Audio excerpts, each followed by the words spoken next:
Pertama-tama saya bersyukur di hadirat Allah karena saya diizinkan berdiri di tatanya yang kudus. Tentunya selanjutnya saya berterima kasih kepada Pak Heno dan Bu Esther yang sudah mengizinkan saya untuk hadir di tempat ini. Bapak Ibu, saya sungguh sangat bersuka cita bisa berdiri di tengah-tengah Bapak Ibu yang sudah siap menerima firman Tuhan. Saya di tempat ini merasa seperti di rumah sendiri, ya. Itu sebabnya saya juga selalu mengutamakan pelayanan di tempat ini. Bapak Ibu yang dikasihi Tuhan, sebelum saya masuk di dalam firman Tuhan, saya mau cerita-cerita dulu. Saya nanti membawakan firman Tuhan dari kitab Ayub, ya. Ayub itu Bapak Ibu adalah orang yang istimewa di hadapan Allah. Karena dia disebutkan tidak ada seorang yang seperti hambaku Ayub. Di Ayub pasal 1 ayat 8 itu ya. Dia saleh, takut akan Tuhan, jujur menjauhi kejahatan. Nah, kita singkat STMJ itu ya, tapi bukan susu telur madu dan jahe, tapi saleh, takut akan Tuhan, menjauhi kejahatan dan jujur. Bapak Ibu, Ayub ini orang yang sangat kaya. Dia itu mempunyai 7.000 ekor kambing domba. Jangan kita pikirkan kambing domba itu untuk diambil dagingnya saja. Kalau di Indonesia begitu memang. Tapi kalau di sono itu diambil woolnya, bulu dombanya ini. Itu sangat mahal. Jadi kalau punya 7.000 berarti sepertinya itu punya pabrik wool ya. Dan dia punya 3.000 ekor onta. Onta itu untuk apa zaman dulu? Untuk pengangkutan jarak jauh, melintasi padang pasir.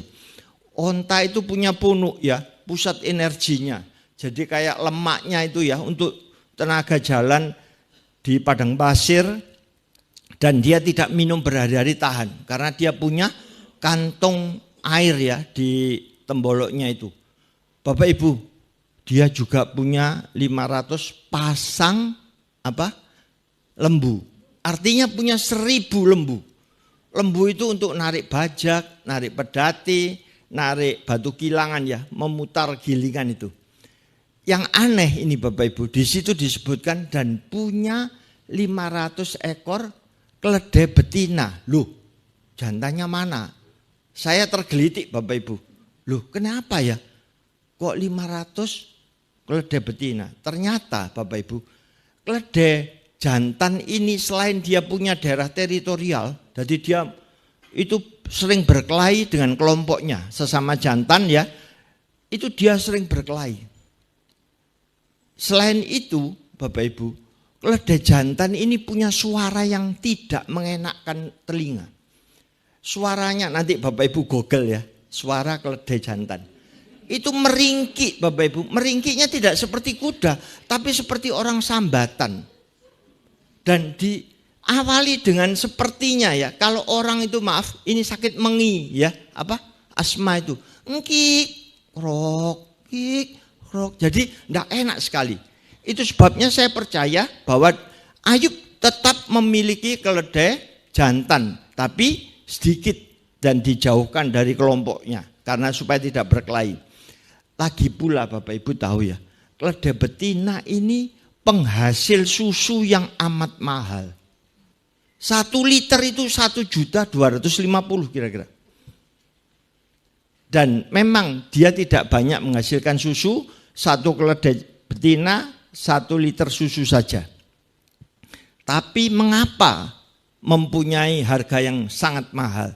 Karena dia itu punya khasiat, mempunyai asam-asam amino yang luar biasa. Konon katanya Ratu Cleopatra dulu berendam di air susu keledai tadi. Bapak Ibu nanti kalau menggoogle ya, berapa harga susu keledai. Tapi pasti tidak keluar. Yang keluar susu kedelai. Iya, sungguh ini. Harganya cuma 25.000 1 liter. Tapi kalau keledai 1.250.000. Jadi kira-kira 50 kali harganya. Bapak Ibu, itu mempunyai khasiat, ya. Ratu Kleopatra itu bisa langsing, sebab seperti sedot lemak gitu ya. Dia itu punya apa ya? Punya keistimewaan yang seperti itu, dan juga menghilangkan keriput-keriput. Bapak Ibu, di dalam nanti kita berkhotbah itu saya akan menekankan bahwa Ayub ini orang yang sempurna, hampir sempurna, ya. Di mata Allah dia dihargai. Dia orang yang kaya. Dia punya anak 10. Itu melambangkan kesempurnaan, 7 laki-laki dan 3 perempuan. Selain itu Bapak Ibu, Ayub ini punya sejumlah besar karyawan. Jadi dia itu begitu berpengaruh di daerah timur sana. Namun Bapak Ibu, dia walaupun STMJ, dia ini hanya hidup secara agamawi. Kita kalau mau menyadari Bapak Ibu, di zaman Ayub memang sulit, ya. Tidak ada Alkitab, Bapak Ibu enak bisa lihat PB, PL, Perjanjian Lama, Perjanjian Baru, ya. Banyak referensi buku-buku lain, banyak di Google dan lain sebagainya. Zaman dulu itu hanya info dari mulut ke mulut. Lagi pula Bapak Ibu, iblis itu masih galak-galaknya. Mengapa? Karena Yesus belum disalibkan. Ketika Yesus mati disalib, dia meremukkan kepala ular dan mematahkan sengat maut. Dan zaman ini Bapak Ibu, zaman kasih karunia. Artinya Bapak Ibu itu diberi tiket keselamatan. Jadi seperti Efesus 2 ayat 8 dan 9 kita mesti ingat ya. Karena kasih karunia kamu diselamatkan oleh iman. Jadi modal kita iman ya. Lalu itu bukan hasil usahamu, bukan hasil pekerjaanmu, tapi pemberian Allah. Makanya kita tidak boleh sombong. Bapak Ibu, tiket keselamatan ini sama Tuhan diberikan kepada kita. Padahal tidak ada seorang pun walaupun konglomerat tidak bisa beli tiket keselamatan. Karena harganya sangat amat mahal karena ditebus, dibeli dengan darah Kristus. Ya. Jadi Bapak Ibu, kita ini sudah punya tiket keselamatan ke surga. Caranya bagaimana? Kamu harus mengerjakan keselamatanmu dengan takut dan gentar. Filipi 2 ayat 12 itu. Apa itu Pak? Kita harus menjaga tiket ini jangan sampai hilang. Sampai pada waktunya kita di bandara surga, di bandara bumi ya, mau ke surga, tutup mata di bumi, tiket itu harus terpegang kita. Jangan sampai hilang. Caranya memegang dengan apa Bapak Ibu? Dengan hidup kudus dan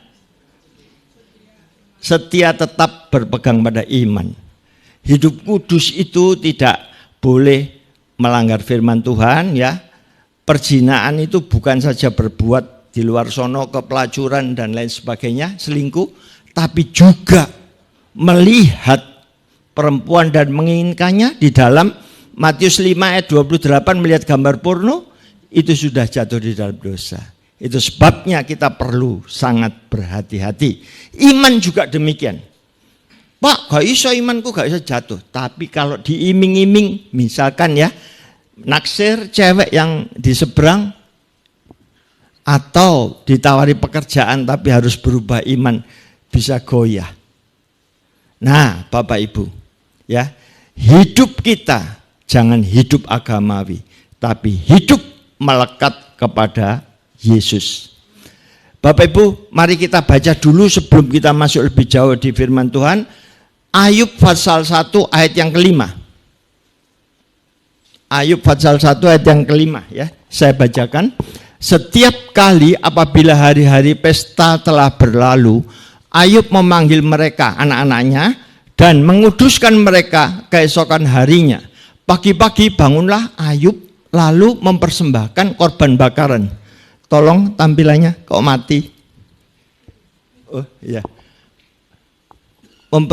Korban bakaran sebanyak jumlah mereka sekalian, sebab pikirnya Mungkin anak-anakku sudah berbuat dosa dan telah mengutuki Allah di dalam hati, demikian dilakukan Ayub senantiasa. Bapak Ibu, menurut catatan saya ada 3 hal. Yang pertama, Ayub ini orang yang sombong, ya. Ayatnya tadi ini, di ayat yang kelima ini, nanti di ayat yang ke-21 dan 22 itu merupakan poin yang kedua, dan selanjutnya ada di pasal 2 ayat 9 dan 10. Poin yang ketiga nanti ada di pasal 42 ayat yang kelima dan keenam. 3 hal Bapak Ibu. 1, Ayub itu mempunyai kesombongan. Yang kedua, Ayub itu pengertiannya akan Allah salah.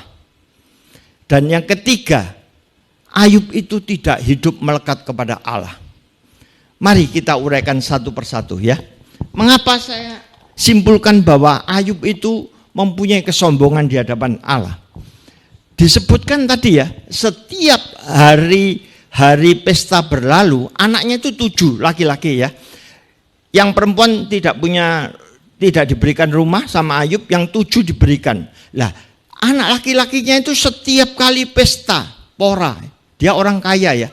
Jadi dia itu tahu Ayub kalau anaknya ini di dalam pesta pora itu melakukan dosa ya, seperti di Galatia 5, 19-20 ya. Pesta pora itu adalah perbuatan-perbuatan daging, kemabuan ya, hawa nafsu, kecemaran, percabulan dan lain sebagainya. Mungkin hari-hari ini kalau orang dugem terus ngefly dan lain sebagainya. Itu Ayub memanggil anak-anaknya terus dikuduskan dengan cara dia mempersembahkan korban bakaran. Secara sepintas ini bagus. Ayah yang mau mempeduli anaknya. Tapi ini tidak mendidik Bapak Ibu. Disebutkan setiap kali. Jadi berulang kali anaknya itu melakukan dosa, Ayub terus menguduskan dengan memberikan korban persembahan. Seperti kalau misalkan ya, ini maaf, kalau ada di tempat ini ada orang yang sudah menyumbang gereja terus merasa, wah aku wis ngekei Tuhan melanggar titik, tidak apa-apa. Jangan Bapak Ibu ya. Kita harus tetap menghargai kekudusan. Roma 6 ayat 23 dikatakan upah dosa adalah maut. Jadi jangan sembarangan terus melakukan dosa cuma dikuduskan dengan memberikan korban persembahan. Di dalam 1 Samuel 15 ayat 22 itu dikatakan ya, bahwa mendengarkan ini lebih baik daripada mempersembahkan korban bakaran. Memperhatikan lebih baik daripada lemak domba-domba jantan. Atau ada bahasa Inggris mengatakan ya, obedience is better than sacrifice. Jadi kita ketaatan itu lebih baik daripada korban persembahan. Itu sebabnya Bapak Ibu, kita perlu menjaga ketaatan ini. Dan Ayub seharusnya menasihati anak-anaknya untuk tidak berbuat dosa. Jangan berbuat dosa terus diatasi dengan korban persembahan. Ini kan menggampangkan. Sepertinya ya, kalau di dalam pikiran Ayub itu seolah-olah dia menganggap Tuhan itu sebagai preman. Dia kalau diberi persembahan sudah tidak ganggu gitu loh. Atau misalkan ada orang yang mempersembahkan sesajen supaya tidak diganggu iblis. Lah inilah kesombongan. Jadi Bapak Ibu, jangan sampai kita salah kaprah. Terus menganggap kalau sudah memberi korban sudah aman. Padahal korban persembahan itu adalah tipologi atau lambang daripada keselamatan penebusan dosa. Jadi tidak setelah memberi korban persembahan terus bebas, itu tidak Bapak Ibu. Lagi pula Ayub ditulis di situ di ayat 5 tetap di B itu ya. Pikirnya Ayub ya. Kalau anakku berbuat dosa atau mengutuki Allah dengan bibirnya, dalam hatinya. Lah ini Bapak Ibu juga salah. Salahnya apa? Yeremia 17:5 katakan apa? Terkutuklah orang yang mengandalkan manusia. mengandalkan dirinya, menjauh hatinya daripada Tuhan. Lah ini pikirannya dia yang dipakai, bukan firman Tuhan. Lah Bapak Ibu, sebetulnya yang betul adalah Yeremia 17:7 ya. Diberkatilah orang yang mengandalkan Tuhan, yang menaruh harapnya pada Tuhan. Jadi Bapak Ibu, mengapa sih kok Ayub ini bisa ditimpa atau mengalami hal yang sangat buruk ya? Karena dia itu sombong. Amsal 16 ayat 5 katakan apa? Orang yang tinggi hati, orang yang congkak itu adalah kekejian bagi Allah. Dan orang tersebut tidak luput dari penghukuman. Waduh, ini berbahaya ya. Jadi jangan tinggi hati. Tinggi hati akan mendapat penghukuman. Amsal 16 ayat 18 juga. Orang yang congkak itu adalah awal daripada kehancuran. Tinggi hati awal daripada kejatuhan. Satu ayat lagi di Yakobus 4 ayat 6. Allah mengasihi orang yang rendah hati dan menentang orang yang tinggi hati. Itu sebabnya Bapak Ibu, kesombongan itu kelihatannya remeh, tapi kita harus perhatikan, kita harus menjaga diri supaya kita tidak sombong.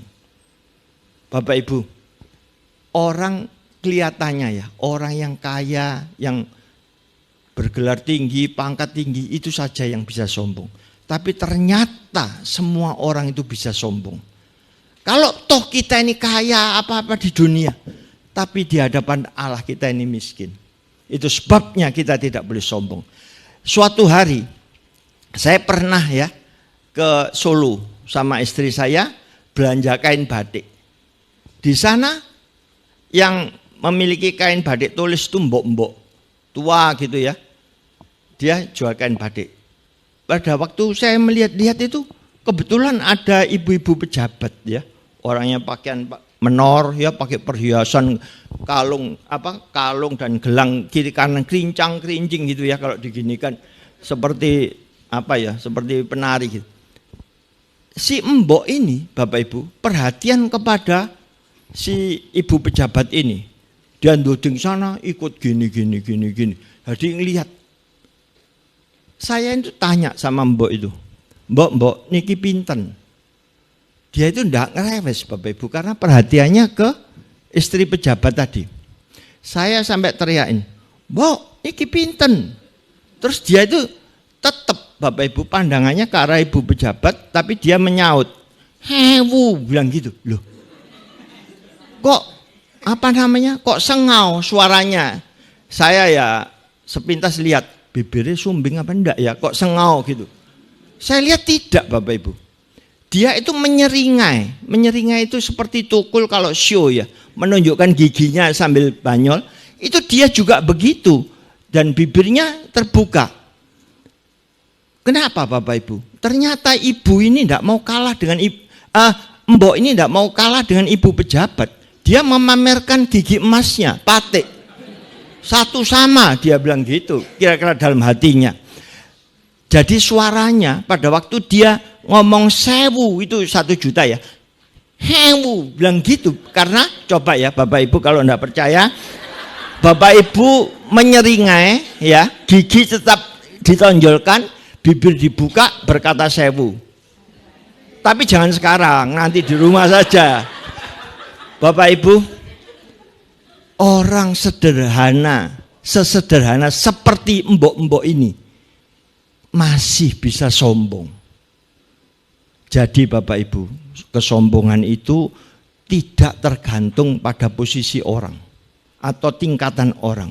Tapi kita ini di dalam hati semua punya kesombongan. Mari kita belajar merendahkan diri di hadapan Allah. Sehingga saudara dan saya tidak lagi mempunyai celah untuk iblis masuk di dalam kehidupan kita.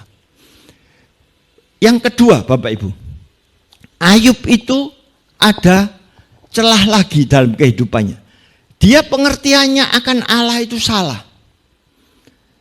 Celah itu lubang atau retaan yang bisa dimasuki sesuatu.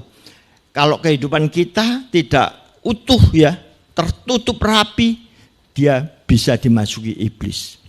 Nah, iblis ini suatu sosok yang narkis. Jadi dia kalau merasa dipuji atau disembah, dia langsung menari-nari masuk dalam kehidupan orang tersebut dan malapetaka terjadi. Di dalam Ayub pasal 1 ayat yang ke-21 dan 22 disebutkan ya, setelah Ayub mengalami ditimpa masalah, anaknya mati, hartanya habis. Dia seolah-olah berkata secara saleh ya, secara tulus. Dengan telanjang aku keluar dari kandungan ibuku, dengan telanjang pula aku kembali ke dalamnya. Tuhan yang memberi, Tuhan yang mengambil. Ya, walaupun di ayat selanjutnya itu tidak dituliskan Ayub itu berbuat dosa dengan bibirnya, sebab dia tidak menuduh Allah melakukan hal yang kurang patut. Ya, jadi dia itu saleh, tapi dia ini pengertiannya akan Allah salah. Dia terpujilah Allah, Allah yang memberi, Allah yang mengambil. Padahal Yohanes 10 ayat 10 itu jelas Bapak Ibu. Pencuri datang untuk mencuri, membunuh dan membinasakan. Tetapi Yesus berkata, aku datang supaya mereka mempunyai hidup, bahkan hidup yang berkelimpahan. Jadi Allah itu di ayat ini jelas, kita harus tahu bedanya. Kalau Yesus Allah itu pemberi hidup dan hidup yang berkelimpahan, tapi kalau pencuri, iblis itu mencuri dan membinasakan. Jadi Bapak Ibu, kalau kita salah, Allah yang memberi, Allah yang mengambil, itu jadi iblis Bapak Ibu. Bapak Ibu tahu ya, di Jawa Timur ini ada gunung yang dipuja orang-orang bisa mendatangkan kekayaan. Ya, tapi ada tumbanya. Bisa memberi pelaris PO BES itu ya, perusahaan otobus. Tapi penumpangnya jadi korban Bapak Ibu, jadi tumbal. Itu Allah yang memberi, tapi Allah yang mengambil. Nah, kalau iblis dipuji secara demikian, dia masuk dalam kehidupan orang itu dan orang itu mengalami malapetaka. Satu hal lagi yang tetap salah mengerti Ayub. Di pasal 2 ayat 9 dan 10. Di situ disebutkan ya, ketika itu Ayub ditimpa borok ya, bara. Borok ini sangat dahsyat. Sampai dia nggaruknya itu pakai beling ya. Saking gatele, enggak pakai jari atau kuku tapi beling ya. Di ayat 8-nya, 2 ayat 8 itu ya. Dan 2 ayat 9, istrinya berkata kepada Ayub, masihkah engkau dalam kesalehanmu, setia dalam kesalehanmu? Kutukilah Allahmu dan matilah engkau. Ayub masih berkata apa? Hai istriku, kamu jangan seperti perempuan gila. Kamu mau menerima apa yang baik, tapi tidak mau menerima apa yang buruk dari Allah. Jadi di sini Bapak Ibu, Ayub itu menganggap Allah itu pemberi yang baik dan yang buruk. Ya, kalau tadi soal kematian, kalau ini soal baik dan buruk. Bapak Ibu, di Yakobus 1 ayat 16-17 itu jelas dikatakan pemberian yang baik ya, anugerah yang sempurna datangnya dari atas, dari Bapa segala terang. Padanya tidak ada perubahan atau bayangan karena pertukaran. Artinya begini, Allah itu tidak pernah seperti esok dele sore tempe ya, atau kadang memberi baik, kadang memberi buruk ya. Oh ini selama promosi diberikan yang baik, terus nanti setelah promosi bonus-bonusnya hilang semua. Itu manusia dan si jahat. Jadi Bapa segala terang itu berbeda dengan Bapa segala gelap atau segala dusta ya. Kalau pemberian yang jelek itu datangnya dari bawah, dari Bapa segala dusta. Yohanes 8:44 itu ya. Jadi iblis. Makanya kita harus membedakan. Yakobus pasal 3 ayat 10, 11, 12 itu kita diberikan apa ya? Suatu perbedaan, suatu yang supaya kita ini hati-hati. Kita diberi perumpamaan sampai 5 kali. Padahal di Alkitab ya, kalau ada 2 kali itu sudah sangat penting. Ini 5 kali Bapak Ibu. Supaya saudara dan saya bisa membedakan. Di ayat 10-nya itu dikatakan apa? Bahwa dari mulut yang satu tidak boleh mengeluarkan kutuk dan berkat. Ya, itu tidak baik. Ayat 10-nya. Ayat 11-nya dikatakan apa? Yakobus 3 ya. 11-nya dikatakan bahwa mata air tawar itu tidak akan memancarkan air pahit pada satu sumber yang sama itu. Di ayat 12-nya ada 3 lagi perumpamaan atau contoh supaya kita sangat berhati-hati dengan hal ini. Di situ disebutkan pohon zaitun tidak berbuah, zaitun tidak berbuah ara, dan pokok anggur tidak berbuah ara. Kemudian Bapak Ibu dijelaskan sekali lagi bahwa sumber mata air tawar tidak mengeluarkan air asin. Jadi artinya Tuhan itu tidak pelintat-pelintut, kadang begini, kadang begitu, kadang memberi baik, kadang. Lah inilah kesalahan daripada Ayub. Bapak Ibu, ada banyak orang yang sudah ngerti. Tiap hari harus membaca firman Tuhan. Ada yang 1 pasal, 2, 3, dan 5 bahkan. Tapi kalau syukur membaca, atau hari-hari ini kan ada ya, audio Alkitab itu ya, diputar ya, sambil kerja, sambil makan kacang, sambil nonton YouTube di TV atau di Google lainnya. Itu cuma sebagai syarat saja. Sehari 5 pasal gitu. Ini tidak boleh Bapak Ibu. Saudara dan saya harus membaca dan mengerti. Kalau tidak mengerti bisa khawatir sesat seperti Ayub ini. Bapak Ibu kalau tanya, jangan tanya ke sembarang teman. Mungkin dia sendiri tidak ngerti tapi sok ngerti. Tapi harus tanya kepada hamba-hamba Tuhan yang berlatar belakang ada STT-nya ya. Sehingga apa yang dikatakan tidak sampai salah. Bapak Ibu, kalau kita salah itu salah pengertian itu sangat berbahaya. Dan ini saya teringat ya, karyawan saya ini masih muda ya. Anaknya supir saya ya, supir saya yang box itu ya, dia itu punya anak terus dititipkan di bengkel gitu. Anak ini katanya sudah bisa nyetir sedikit-sedikit. Suatu saat ada pick up yang buat beli solar, beli apa itu dari tempat saya kerja itu, di situ mogok karena akinya soak. Anak ini berusaha menghidupkan, disorong dengan teman-temannya. Setelah mobil ini keras ya, kan dia cuma menghidupkan kontaknya. Lalu teman-temannya sampai terengah-engah dan bilang, lebokno gigine. Dia cuma kelamut gitu. Semua sudah terengah-engah, sampai teriak lagi, gigine kalau lebokno. Dia cuma kelamut dan loading gini. Terakhir Bapak Ibu, ayahnya itu kebetulan tadi enggak tahu habis apa ya, terus mendekat di situ. Gigi porsnelengi lebokno. Anak ini memang namanya Gemon ya. Itu terjadi fonetik bunyi. Sebetulnya Gimon, gigi moncong. Jadi dia itu dibully teman-temannya sejak SMP. Ketika dia mendengar gigi, itu seolah-olah teman-temannya mengejek dirinya. Jadi dia menganggap masukkan gigi porsneleng, tapi dia masukkan gigi tongosnya. Jadi Bapak Ibu, salah pengertian ini akibatnya fatal. Kita tidak boleh sampai salah semacam gitu ya. Jadi kita dengan firman Tuhan kita harus berhati-hati. Kita harus mengerti Allah yang kita sembah adalah Allah yang kudus, yang suci, yang baik, yang kasih dan lain sebagainya. Bapak Ibu, kita masuk di poin 3, masih ada waktu 10 menit ya. Poin 3 tadi di ayat 42, pasal 42 ayat yang ke-5 dan 6. Ayub berkata, dulu aku mengenal Allah hanya dari kata orang.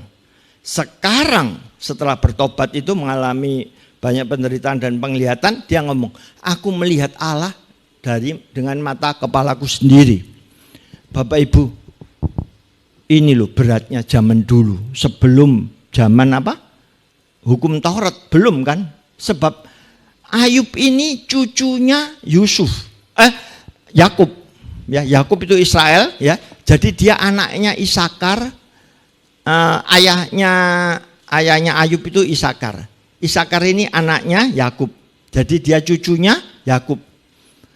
Lah, hukum Taurat kan adanya Musa. Setelah pengeluaran kira-kira 400 tahun baru ada Musa. Jadi ini belum hukum Taurat. Jadi dia tidak membayangkan atau ada cerita tentang Yesus atau nubuatan, belum ada Bapak Ibu. Ini masih PL aja belum ada. Bahkan kitab Ayub itu ditulis 300-400 tahun sebelum kitab Kejadian ditulis. Yang nulis kitab Kejadian kan Musa. Jadi memang belum ada Musa. Bapak Ibu, Ayub ini perlu mengalami penderitaan yang begitu berat. Karena dia tidak melihat Allah dengan mata kepalanya sendiri. Dia tidak mengenal Allah. Dia tidak hidup melekat kepada Allah. Di dalam perenungannya saat dia menderita, di dalam Ayub pasal 19 ayat 25, aku melihat penebusku hidup dan ia bangkit di atas debu. Siapa Bapak Ibu penebus? Yesus. Yang bangkit dari kematian? Yesus. Dan Ayub berkata di ayat pasal 19 ayat 26-nya, dia berkata begini, kalau kulitku rusak dan dagingku pun lenyap, aku akan melihat penebusku di hadapan Allah. Dan ayat 27-nya, penebus itu membela aku, memihak kepada aku. Dia pembela, saksi yang setia, penebus, penyelamat kita. Wahyu 1 ayat 5 itu. Siapa namanya? Yesus. Jadi dia diizinkan Allah di dalam visinya, di dalam batinnya, mata rohaninya. Dia sudah bisa melihat Yesus Kristus. Makanya dia berkata, hati nuraniku merana, rindu kepada Sang Penebus itu. Bapak Ibu yang dikasihi Tuhan, ya. Rasul dan nabi boleh banyak, tapi yang namanya juru selamat hanya satu. Beda tugas dan kewajibannya, beda pula personilnya.